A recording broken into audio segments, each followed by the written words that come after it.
Hey guys, it's me again, Anjali, for Dishing with Naan and Jelly. Today I present to you cauliflower stir fry. So delicious if you make it right.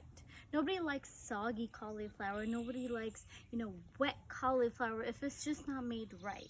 So, there are a couple of techniques that I use to make it so delicious, roasted, crispy, crunchy. Promise you're gonna love it. So the first step to a Gobi stir fry or cauliflower stir fry is essentially break off the flowers, the florets, into smaller pieces. You don't want to chop it. You just want to break it off gently into these pieces, about an inch. And what you want to do is wash it thoroughly. And then you want to let it dry. It's completely in a strainer or, colander. Just let it strain for hours and then cook it in the evening. So if you do it in the morning, cook it in the evening. Our ingredients for the day are sliced and julienned shallots. I've taken about 2. Sliced through the middle are 2 green chilies, a cup of tomatoes. You can use any kind really. Fenugreek leaves, about a tablespoon, and an inch and a half of grated ginger, freshly grated ginger.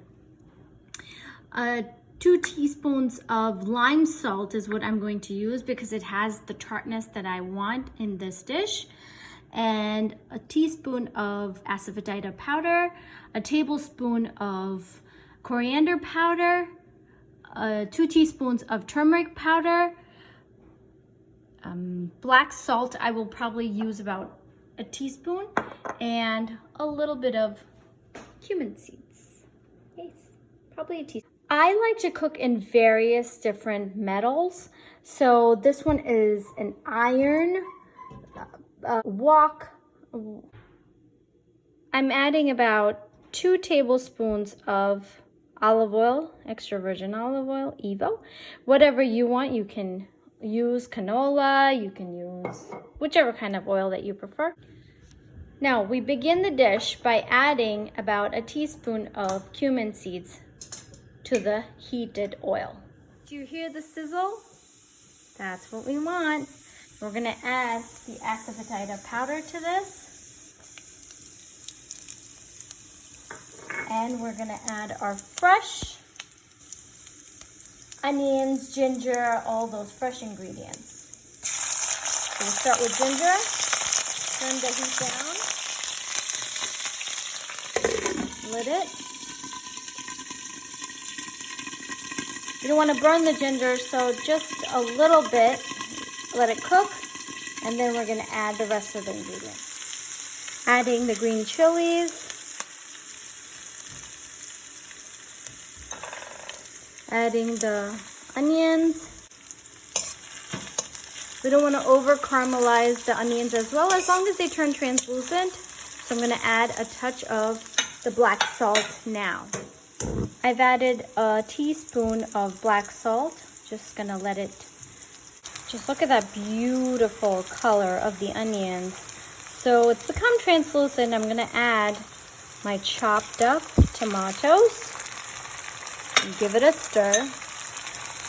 There is water in the tomatoes, so I want it to reduce. I want this to become a nice mixture and come together. I do not want any water in this mixture, which is called masala. As this is cooking, I'm adding in my fenugreek leaves. So beautiful. Look at the colors, the vibrancy of this dish that's gonna come together. Now I'm going to add 2 teaspoons of turmeric powder. Give it a stir.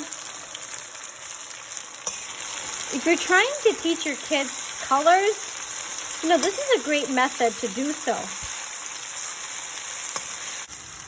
Our mixture has more or less come together.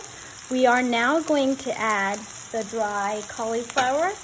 We don't want any moisture in here whatsoever.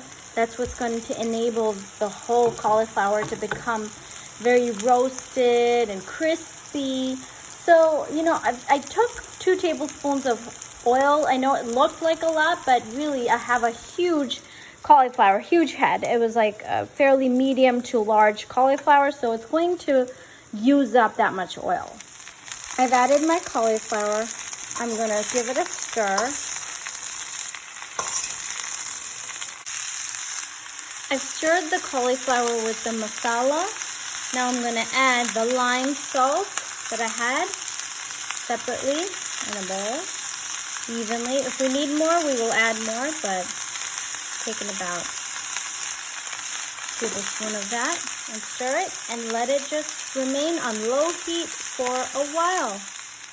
So the gobi cooked, cauliflower cooked for about 40 minutes on very low heat, the lowest setting you can possibly find. I did not lid it because the vegetable sweated on its own. Once you add a little bit of salt, it'll sweat on its own. So you know, I wanted to keep it dry. I wanted to make sure it was going to be crispy, so I'm going to turn it off because I've been stirring it constantly every 3 minutes. And just look at the beautiful colors. Look at the way it's still crispy.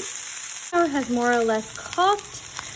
Still very crispy, crunchy. It's got a little bite. This is where I add about a tablespoon of the coriander powder to this. You want to add it at the end because it just enhances the flavor.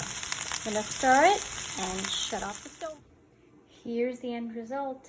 Steaming hot, beautiful, crispy, crunchy cauliflower. I call it cauliflower stir fry with a bite.